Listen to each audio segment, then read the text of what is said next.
लोकसभा में नेता प्रतिपक्ष राहुल गांधी ने इंदौर के सरकारी अस्पताल में चूहों के काटने से 2 नवजात शिशुओं की मौत की घटना पर केंद्र और मध्य प्रदेश सरकार पर तीखा हमला किया। उन्होंने आरोप लगाया कि सरकार केवल स्वास्थ्य का अधिकार नहीं छीन रही है, बल्कि अब मां की गोद से बच्चे भी छीन रही है। राहुल गांधी ने इस घटना को दुर्घटना नहीं बल्कि हत्या करार दिया और कहा कि यह सरकार की लापरवाही का गंभीर उदाहरण है।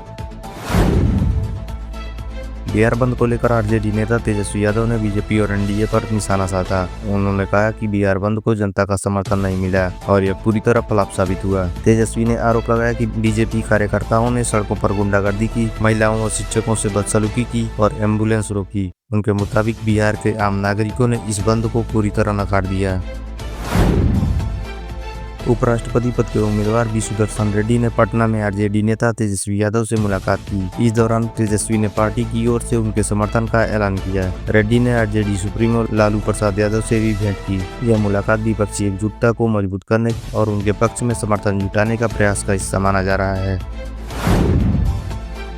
छत्तीसगढ़ के सीएम विष्णुदेव साय ने बलरामपुर रामानुजगंज जिले में लुप्ती बांध टूटने की घटना पर कड़ी नाराजगी जताई। उन्होंने अधिकारियों को चेतावनी दी कि भविष्य में ऐसी लापरवाही बर्दाश्त नहीं की जाएगी। सीएम ने कहा कि फील्ड में जाकर नियमित निरीक्षण नहीं होने से हादसा हुआ। उन्होंने सभी अधिकारियों को बांध और संरचनाओं का लगातार निरीक्षण करने के सख्त निर्देश दिए।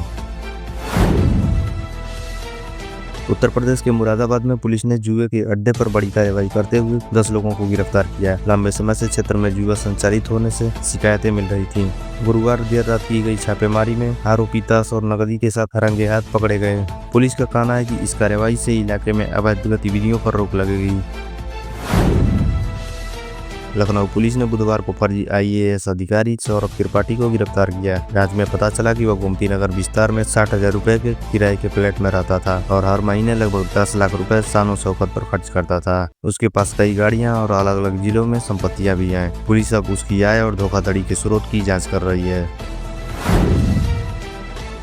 दिल्ली के राउज एवेन्यू कोर्ट ने सोनिया गांधी के खिलाफ आपराधिक शिकायत दर्ज की है। शिकायत में आरोप लगाया गया है उनके भारतीय नागरिक बनने से 3 साल पहले ही उनका नाम मतदाता सूची में शामिल कर लिया गया था। याचिकाकर्ता ने इस मामले में एफआईआर दर्ज करने की मांग की है। अदालत जल्दी इस पर सुनवाई करेगी।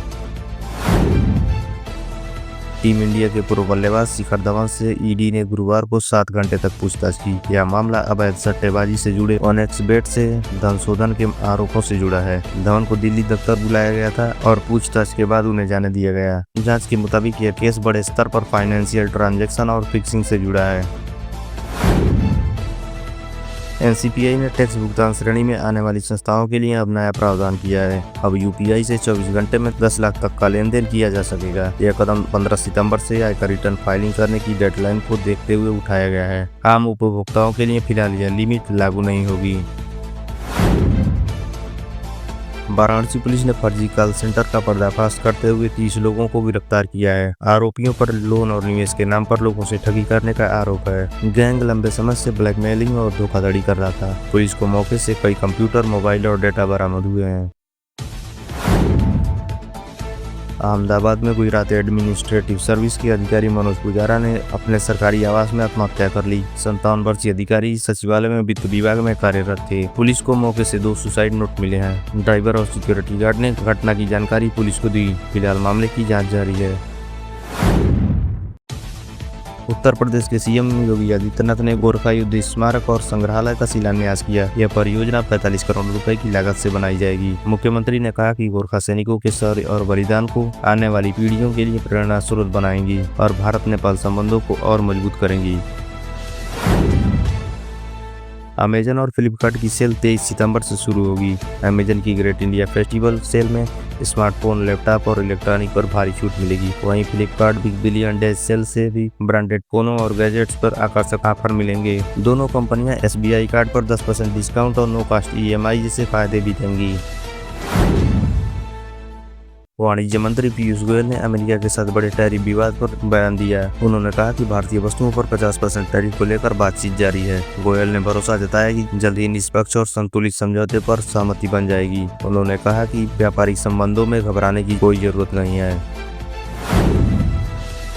दिल्ली हाईकोर्ट ने गुजारा भत्ता बढ़ाने के मामले में अहम फैसला दिया है। हाईकोर्ट ने कहा कि बढ़ती महंगाई और पति की आय बढ़ने के आधार पर पत्नी को मिलने वाला भत्ता बढ़ाना जायज है। कोर्ट ने फैमिली कोर्ट का पुराना आदेश रद्द करते हुए पत्नी की याचिका स्वीकार की। इस साल मानसून ने पहाड़ी राज्यों में भारी तबाही मचाई है। जम्मू कश्मीर, उत्तराखंड और हिमाचल प्रदेश में बारिश, भूस्खलन और बाढ़ से अब तक 27,190 करोड़ रुपए का नुकसान का अनुमान लगाया गया है। हजारों लोग बेघर हुए हैं और किसानों की फसलें बर्बाद हो गई हैं। सोशल मीडिया पर एक अनोखा वीडियो वायरल हो रहा है जिसमें एक ब्लॉगर अपने पिता को जेल छोड़ने जाते हुए दिखा रहा है। इस वीडियो के आने के बाद लोग इसे ब्लॉगर ऑफ द ईयर बता रहे हैं। एम्स के डॉक्टरों और WHO की रिपोर्ट में चेतावनी दी गई है कि 2050 तक बच्चों की आंखों की रोशनी तेजी से घट सकती है। अगर यह जारी रहा तो सेना, रेलवे और एयरफोर्स जैसे क्षेत्रों में 6/6 दृष्टि वाले उम्मीदवारों की भारी कमी हो सकती है। इसका कारण स्क्रीन टाइम बढ़ना, खराब खान पान और आंखों की देखभाल की कमी बताया गया है।